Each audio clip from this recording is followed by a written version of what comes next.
Tak ahoj, vítajte na kanáli For Work and Fun a v dnešnom videu sa pozrieme na krovinorez a zároveň plnohodnotný vyžínač od Parksideu v jednom. Takže poďme na to, vyskúšame a poriadne ho otestujeme.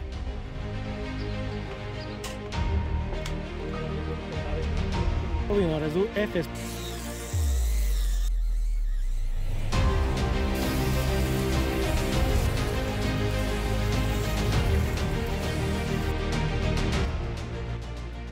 Jarná sezóna s prebudzajúcou sa vegetáciou je už samozrejme v plnom prúde. Ja som vám začiatkom roka slúbil viac recenzií, náradia z prostredia záhradky, no a Parkside nás neustále bombarduje novinkami, hlavne zo série modelov Parkside Performance.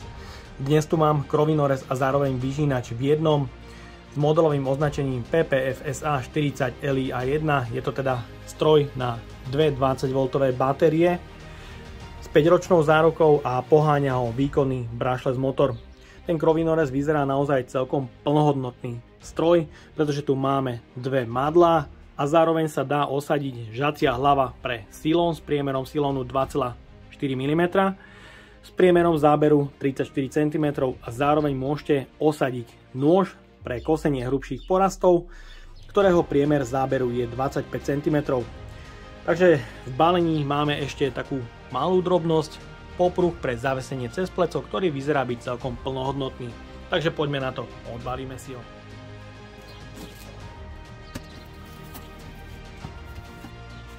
V balení nájdeme užívateľský manuál. Je tu oceľový nôž s dvomi čepelami a šírkou záberu 255 mm. Ďalej sú v balení dvojramenné popruhy pre zavesenie vyžínača na predok, čo je určite fajn, je to komfortné používanie. V balení je žacia hlava s automatickým odvíjaním silónu s priemerom 2,4 mm. Vyžínač sa skladá z dvoch častí, preto je demontovateľný. Je tu gulička pre odpojenie prednej časti, ktorá je hliníková. Je tu samotná žacia hlava, ktorá ide prestrojiť pre použitie noža. Je to príslušenstvo pre upevnenie noža. Ďalej je v balení ochranný kryt, ktorý zabezpečí, pretože je celkom veľký, že obsluha pri kosení nebude až tak znečistená, ak sa bude používať silón. Je tu nôž, ktorý zabezpečí šírku záberu na 34 cm, ak sa náhodou z automatického odvíjacieho systému odvinie o čosi viacej silónu. Ďalej v balení nájdeme praktickú tašku s príslušenstvom. Máme tu dve plastové prvky pre organizáciu káblov a sú tu dva kľúče pre montáž a demontáž žacej hlavy. Ďalej je v balení motorová časť s otvorom pre uchytenie na stenu. O pohon sa stará výkonný brushless motor s maximálnymi otáčkami až 7000. Je chladený veľkým hliníkovým pasívom. Poháňajú ho dve 20V batérie a máme tu kontrolu stavu nabitia batérie. Je tu hliníková časť, na ktorej sa nachádza uchytenie pre zavesenie celého krovinorezu na popruhy, ktoré sú súčasťou balenia. Ďalej je tu hliníková časť pre nastavenie polohy ergonomických držadiel a máme tu obojručné držanie stroja, čo je určite vynikajúce a v kombinácii s batériovým brushless motorom to budú naozaj len minimálne vibrácie. Ďalej je tu ovládanie, na ktorom sa nachádza nastavenie rýchlosti low, medium, high, kde na jednotke máme 4600, na dvojke 5500 a na trojke až 7000 otáčok na prázdno. Ďalej je tu tlačítko zapnutia s poistkou. No a vpredu pre spojenie so žacou hlavou je tu veľká hliníková časť, ktorá má taktiež rýchlo upínacie prvky.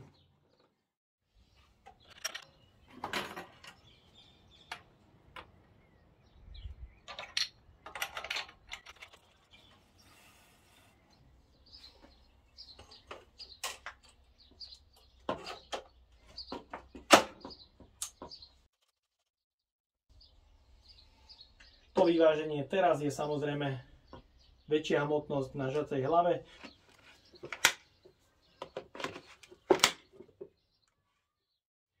Pozrieme sa aj na hlučnosť, na maximálne otáčky.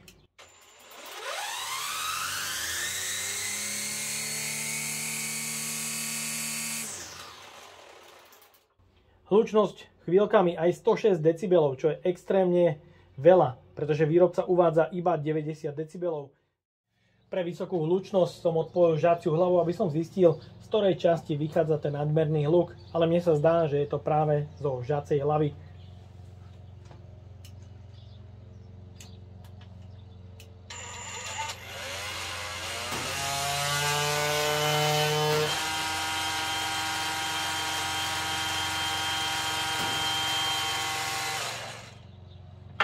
Po rozbehnutí na maximálne otáčky sa hlučnosť ustálila na zhruba 85 decibelov, takže problém zvýšenia hlučnosti o 20 decibelov bude v žacej hlave. Žaciu hlavu som si odpojil a je vidieť, že vo vnútri je ložisko. Zo spodu je taktiež ložisko, z boku bola skrutka, cez ktorú je potrebné občas premazať tú hlavu. Vo vnútri je nejaká modrá vazelina, ale môžete počúvať chod prevodu. Nie je bohviaký kultivovaný.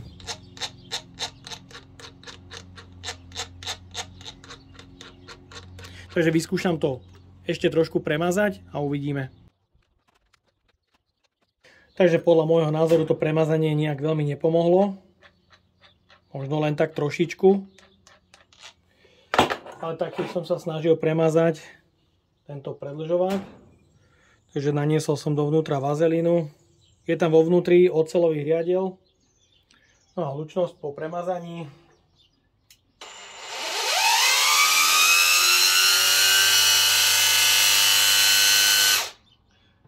Takže 90 decibelov. Myslím, že trošku pomohlo. Celková hmotnosť aj s 2,8 Ah batériami je 6,5 kg. Pribalené popruhy sú naozaj veľmi praktickou záležitosťou, pretože si ten krovinorez jednoducho zavesíte a máte obidve ruky voľné. Takže celá hmotnosť sa prenáša na ramená, kde je mäkčený povrch a máme tu tlačítko zapnutia, nabehne stav nabitia batérie a vtedy je možné ovládať krovinorez. Sú tu 3 rýchlosti od 4600 až do 7000 dotáčok.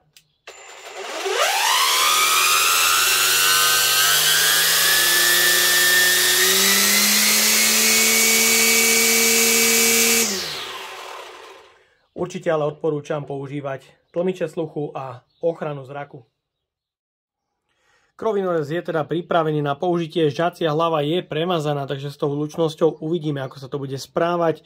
Mám tu pripravené dve 8 Ah batérie, ktoré sú plne nabité pre test efektivity na jedno nabitie práve týchto dvoch batérií, aby sa ukázal celkový pracovný čas na rôznych aplikáciách už od malej trávy a taktiež po extrémy. Takže poďme na to a zároveň odskúšame aj náhradné diely.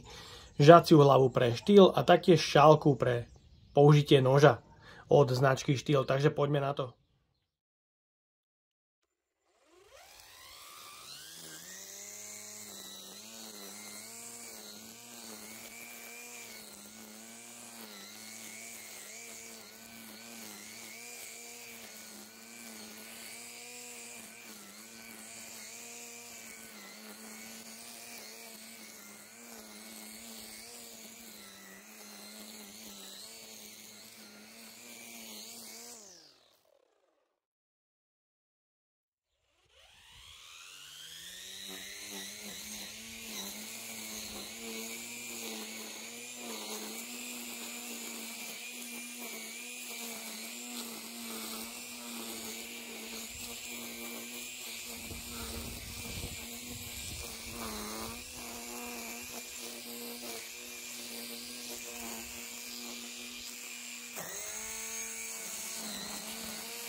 Je vidieť, že ak krovinorez pri kosení narazí na nejakú tú prekážku a dojde k preťaženiu, motor okamžite vypne.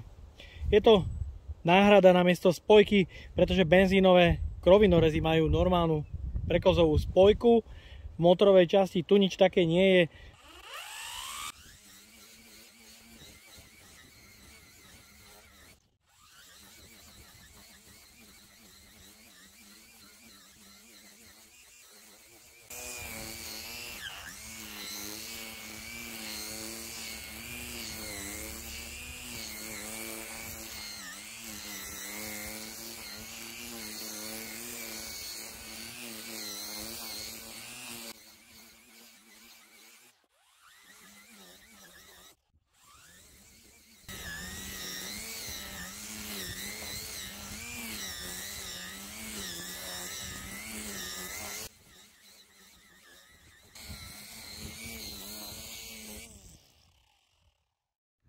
Takže takto vyzerá hlava znútra znečistená od trávy. Vyčistiť to samozrejme ide úplne bez problémov. Netreba to ale nehať zaschnúť, treba to hneď vždycky zamokra očistiť. A ja chcem vyskúšať prehodiť žaciu hlavu za štýlácku. Mám tu hlavu z FS 55 zo štýlu a vyskúšam ju nahodiť na tento krovinorez, či to bude bez problémov fungovať, či to vôbec bude pasovať, či sa s tým bude dať kosiť, pretože náhradné diely, ako je žacia hlava pre tento Parkside, bude podľa môjho názoru v originálnom stave problém zostať. Doma som ešte skúšal ten závit, na to pasuje, tam by nemal byť problém, ale vyskúšame s tým. Takže žacia hlava zo štýlu vyzerá, že nie je problém osadiť do tohto krovinorezu. Pozrieme sa na výšku drôtu. Áno, bude ho aj skracovať, takže by to nemal byť problém. Takže nahodená hlava zo štýlu a poďme to vyskúšať.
Výbornou správou pre užívateľov je, že do toho krovinorezu nie je problém upnúť žaciu hlavu od štýlu.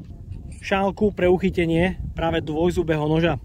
Práve táto je originálny diel, ktorý bol v balení ku krovinorezu Parkside a táto šálka je z krovinorezu FS 55, ak sa používa práve tento dvojzubý nôž.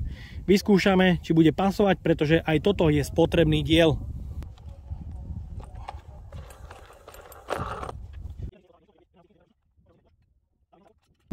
Rozdiel v tých šálkach je až takýto. Na výšku to bude spôsobovať, že Parksideová šálka bude krovinorez tlačiť viac k zemi a tá štýlacka zhruba 4-5 cm od zeme, čo je určite lepšie.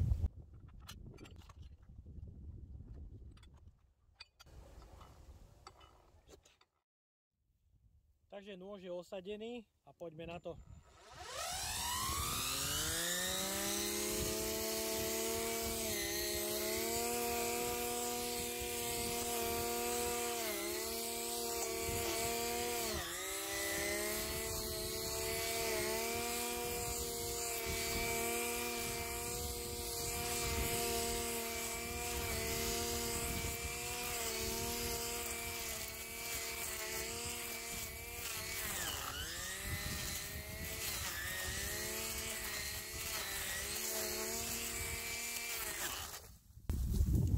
Tu je vidieť, keď dojde k preťaženiu, strovinoroz jednoducho vypne.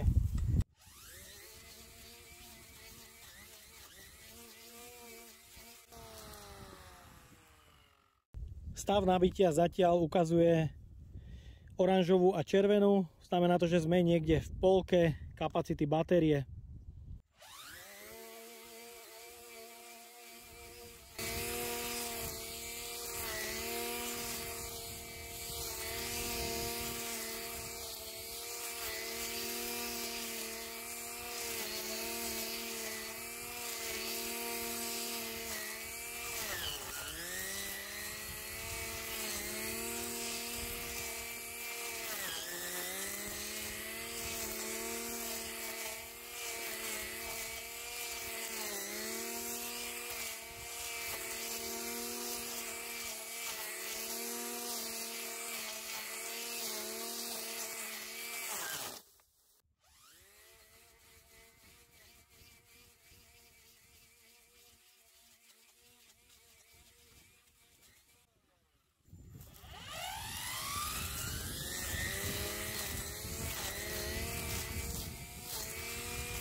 Takže teraz vyskúšame použiť šálku od štýlu.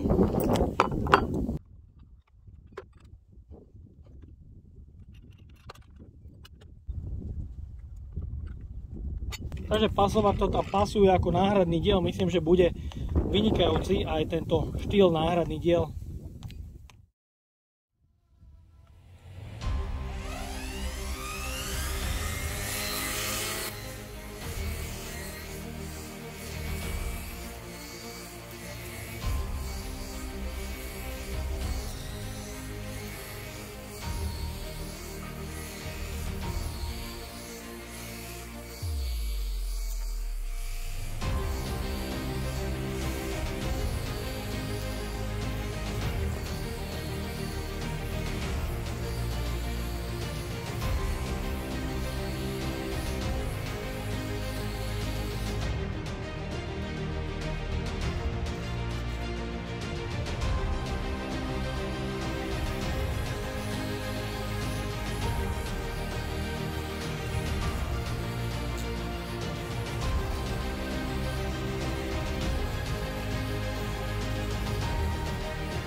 Takže aktuálny stav batéria je úplne vybitá, takže aj kvôli tomu sa krovinorez už vypínal niekoľkokrát.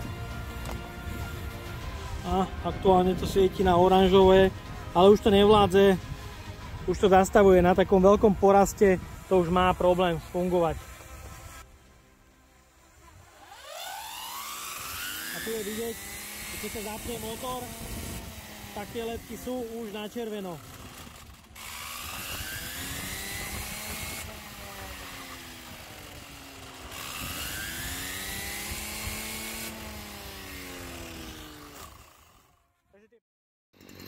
Pre porovnanie štýl FS 55 a hlučnosť.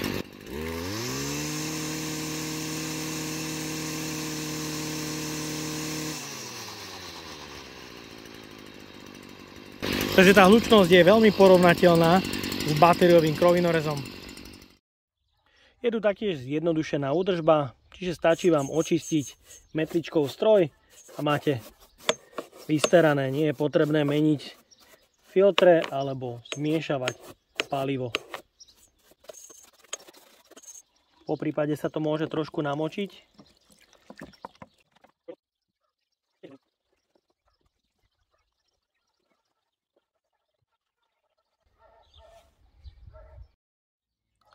Tak a máme tu záver. Novinka od Parksideu zo série Parkside Performance krovinorez na dve 20V batérie ma veľmi milo prekvapil, hlavne svojim výkonom, kde podáva veľmi dobrý výkon, či už na malom poraste alebo aj na veľkom poraste. Takisto chválim možnosť nastavenia otáčok, čo je určite super a dokáže to ušetriť batérie, pretože ak kosíte nejaký jemný porast, šetrí to určite batérie a taktiež spotrebný materiál žacie lánko. Ja som dnes robil efektivitu na jedno nabitie 2 8Ah batérií a kosil som vždycky na plný výkon, čiže na 7000 dotáčok a pracovný čas ma neskutočne prekvapil. Šplhal sa takmer na 19 minút a dokázal si počas tohto času poradiť, či už s menej náročnými aplikáciami alebo naozaj s extrémnymi aplikáciami, kde už naozaj niekedy dostával náfrak a samozrejme zastavil. Takisto chválim elektroniku, ktorá sa stará o to, aby motor nedostával na banjo, pretože ak dojde k preťaženiu, narazíte napríklad na nejaký krtinec pri žiacej hlave, tak motor jednoducho odstaví, aby sa nepoškodila hriadiel alebo nedaj Boh motor. Samozrejme pri používaní som našiel aj niekedy tie mínusy a jediným mínusom, ktorý tu je samozrejme hlučnosť. Výrobca uvádza 90 dB a ja som nameral až 106 dB, čo je podľa môjho názoru extrém. Ďalším malým mínusom je mäkká chránička káblového zväzku, ktorá spája elektroniku ovládania a motorovú časť. Taktiež určite chválim, že v balení je dvojzubý nôž a samozrejme popruhy pre zavesenie cez ramená, čo určite zvyšuje komfort a v neposlednom rade madlá pre čo najlepšie držanie stroja. Väčšina krovinorezov na batérie má len jedno madlo, s ktorým sa pracuje naozaj zle, ale toto je vynikajúce. Takže jediným mínusom ostáva spomínaná hlučnosť, ktorá sa šplhá k hlučnosti krovinorezu so spaľovacím motorom. No a ja dúfam, že sa vám dnešné video páčilo. Ak by ste ma aj vy chceli podporiť finančným príspevkom, dole do popisu vkladám link na PayPal Donate. No a odo mňa je to na dnes všetko. A ak sa vám toto video páčilo, dajte like, potvrďte odber a zvonček, aby vám už neušlo ďalšie video. Ahoj.